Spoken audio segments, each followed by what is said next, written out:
So who designed this path? What were they thinking? Well, I don't think a designer designed that path. Probably an engineer or an asphalt layer. Because designers have a fantastic intuitive sense of human behavior and why people do what they do, not what they say. Let me show you an example. You have just arrived at an airport in a foreign country. Your suitcase isn't there. What do? You call your insurance company. So about 10 years ago, we worked with my favorite insurance company in the world to see how can we change this experience of calling to report that my suitcase is missing and I need help. The insurance company knew what customers needed. They said the most important thing is that when your suitcase is lost, we help them quickly and get the money quickly. True? Of course it's true. But anyways, we went out and we spoke with people in this situation and we saw what they actually did. And they said, but there's one thing that is even more important. When I have lost my suitcase, I am worried. I'm in a bad situation, and I don't trust the insurance company because they are an insurance company. So what we needed to do was to introduce trust behavior. How could we do that in this interaction? So the simple thing we did was to introduce a new procedure at the call center. They were used to the following procedure. What's your customer number? What happened?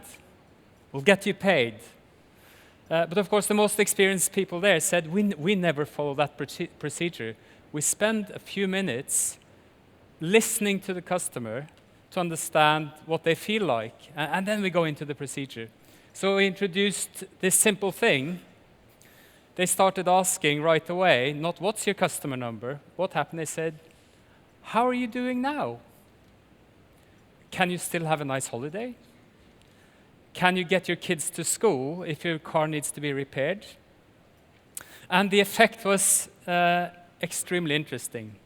Not only did we see customer satisfaction rise a hell of a lot, but what they could also tell us was, hey, we are measured on how fast we do our calls, and our calls are going faster because the customers trust us. We are talking in a trusted conversation, and we actually finish quicker. And not only that, we agree with customers how much to pay them quicker as well. So the business results followed the customer experience results. And this is just classic designer approach, asking what's really the issue here? What is the experience like? And this is about 10 years ago. And then enter some new knowledge. I think about 5 years ago, I awarded myself a gift. I will go to a conference that is not a design conference.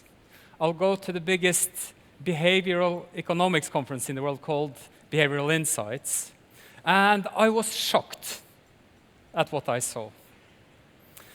Now, this conference had 2 Nobel Prize winners talking. There are fewer people than at this conference. So what's going on? We've all read about this. It sounds amazing.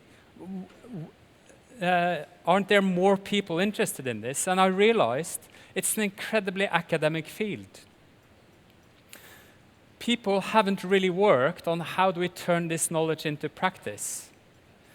I also realized that the wealth of knowledge about how humans work is incredible. I mean, we don't have to invent it. The literature is there, and it's for us to use. And my last insight was, this is the perfect space for design, because this knowledge lacks the knowledge of how to transfer a principle of human behavior into a customer experience or user experience. And we, as designers, have all the tools to bridge that gap. So at that point, I went back to my favorite insurance company in the world, and I said, I have an idea. Can we test it?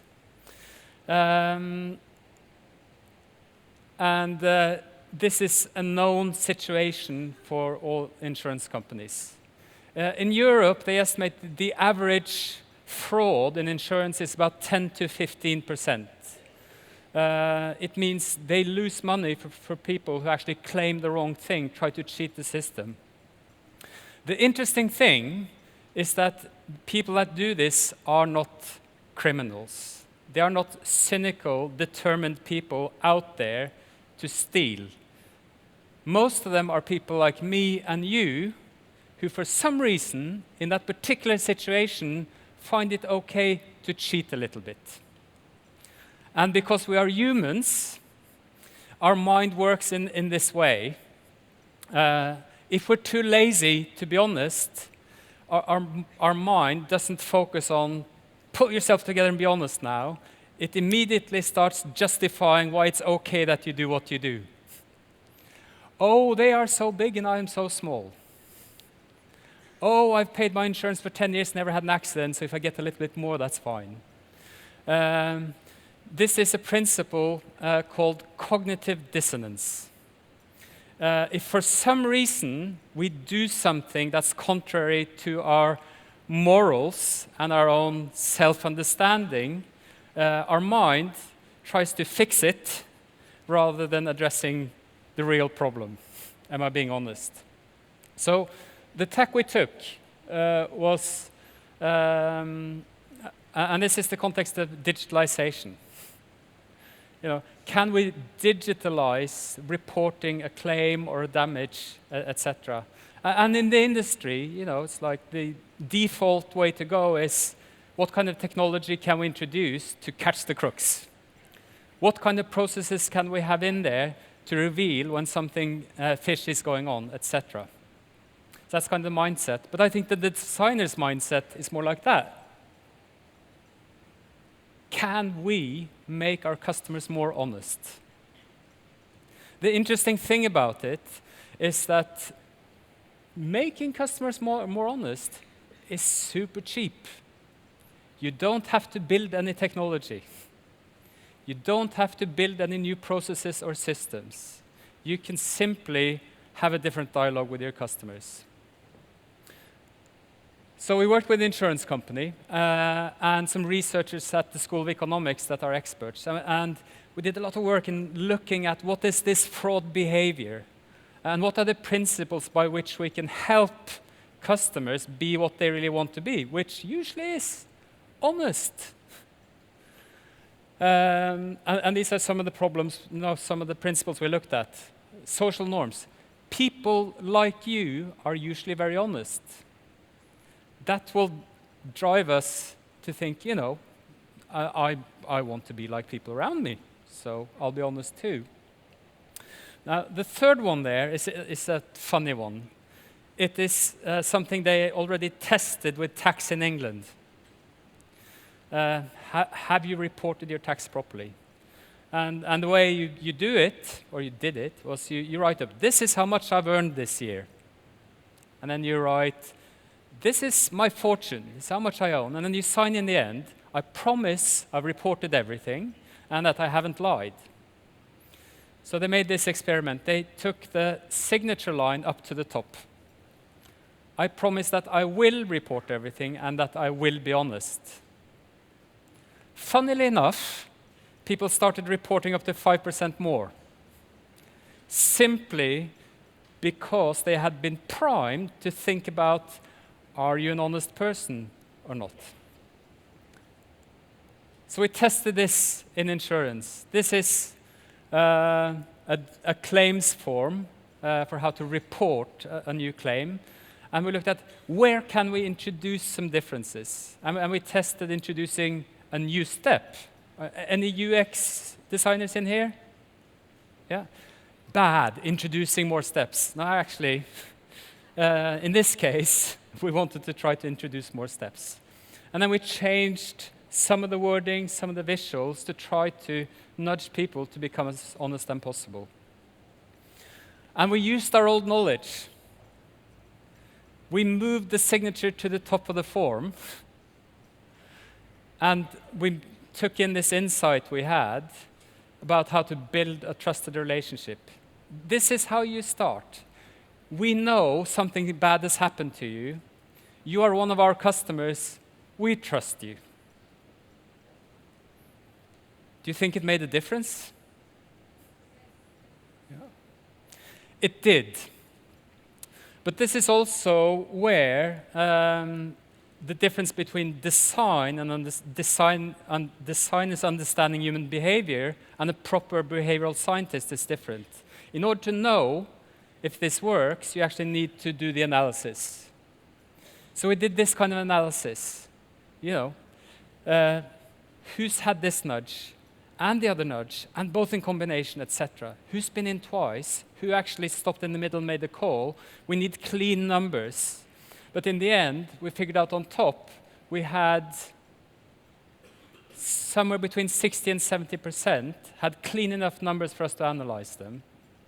And I think over 9 months, we had about 15,000 people through, which means we could get statistical significance on the numbers. We could prove that it worked, although we kind of knew it.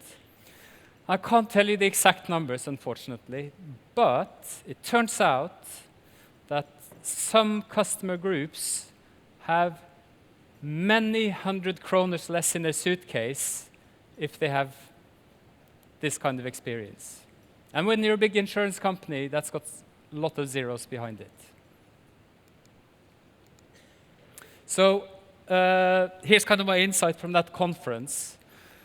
You need to combine the knowledge of behavioral science with design, and that can bring about amazing results. The science have the scientific knowledge, but they don't really know how to translate it into an experience. And we have the tools, we have the customer journey, we have the qualitative customer insights, etc. They know how to test it. But we know how that ultimately can then turn into a good customer experience. Because, for instance, with the nudge I just showed you, we also try to monitor not only do they have less in their suitcase, but we also try to figure out, does it influence the customer experience? And it turns out they had just as good experience when we nudged them as they didn't.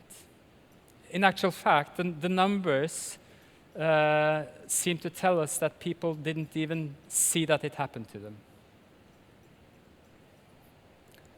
Because all the knowledge is there. This is some examples from a card deck that the Behavioral Insights team in the UK have done. It's really accessible, good knowledge for us all to use.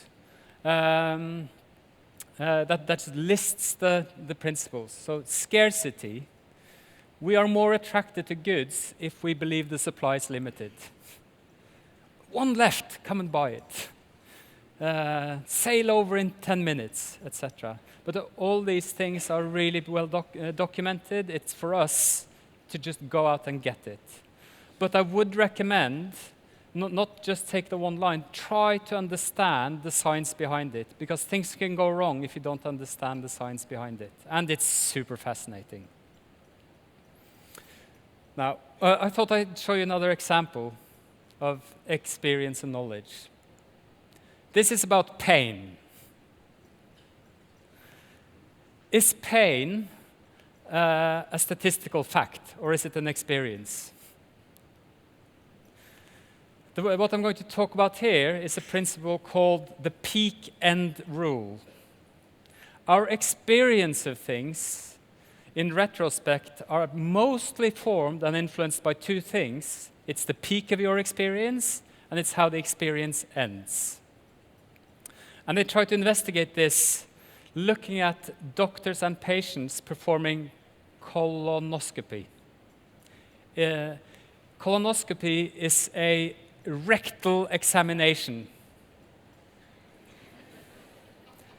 It's very painful, and there's no way around it being painful. So what doctors usually do is this. they try to reduce the amount of time that the patient is in pain. Let's get it over with quickly. Rip the plaster off. So examinations happen, lots of pain, it's over. But using the peak-end rule, they decided to do some experiments and do it differently. Have the pain, and then we spend some more time with the patient having less and less and less pain. So finish the examination slower. Now, asking patients afterwards, who do you think reported that the examination was least painful? Those people who in actual fact experienced more pain than the other people. It's the peak-end rule, and it's a funny story, but I think it's also relevant for all of us who design a website, a service, a customer experience. Because what happens at the end is incredibly important for the total experience. So, how to do it? The customer journey is an awesome tool for identifying where you can make a difference. Pinpoint the business reasons for where we can go in and make changes.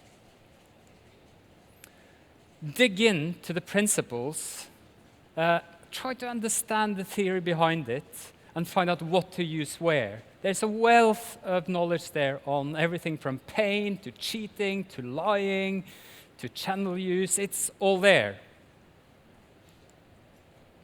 And then be a designer. Take the science and try to understand it in a human context.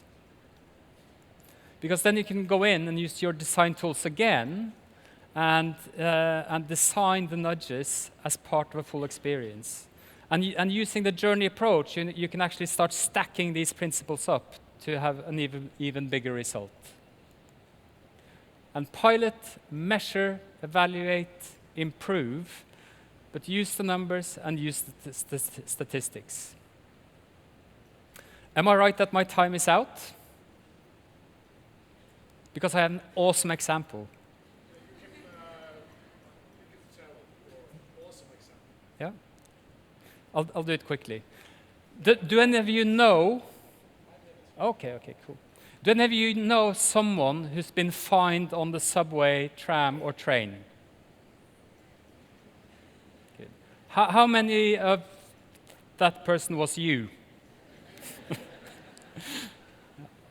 It's not an uncommon thing, but it's quite fascinating experience.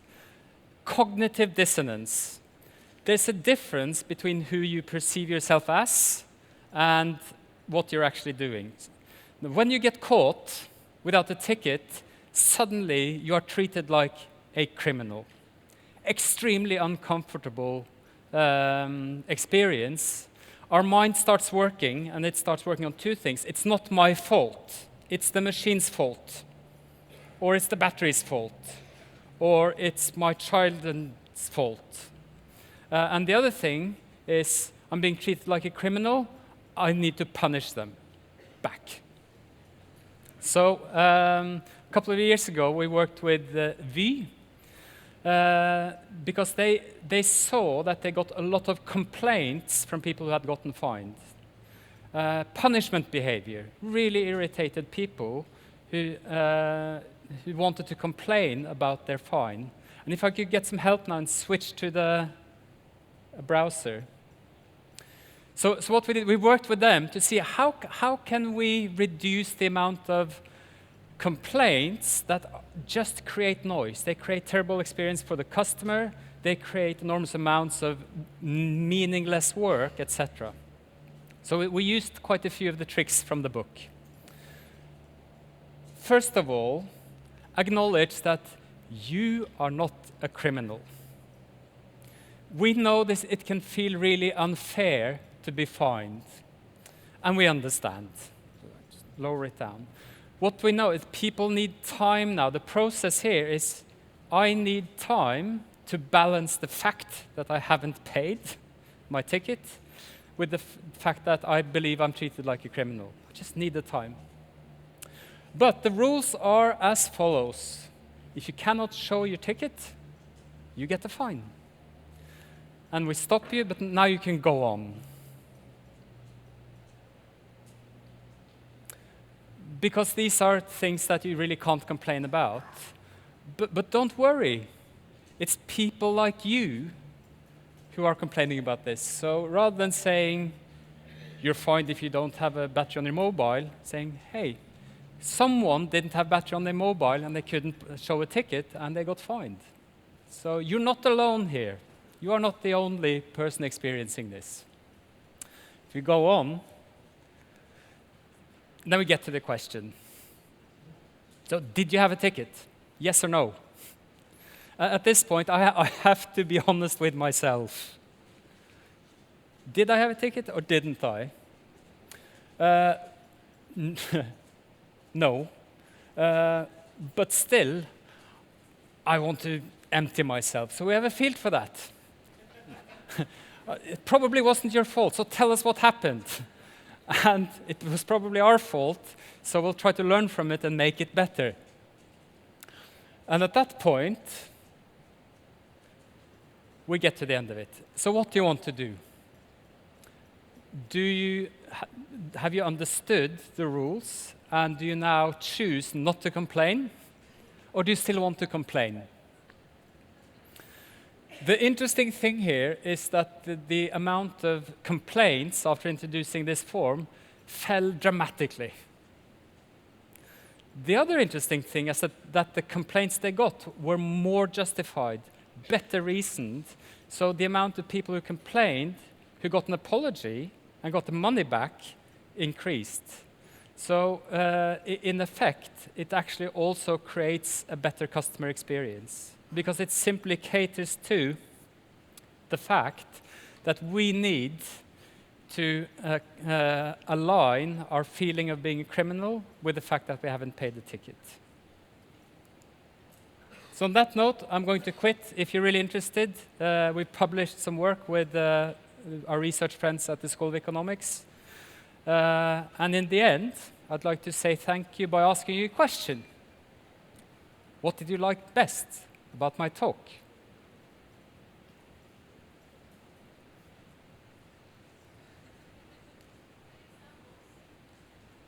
Great. Thank you.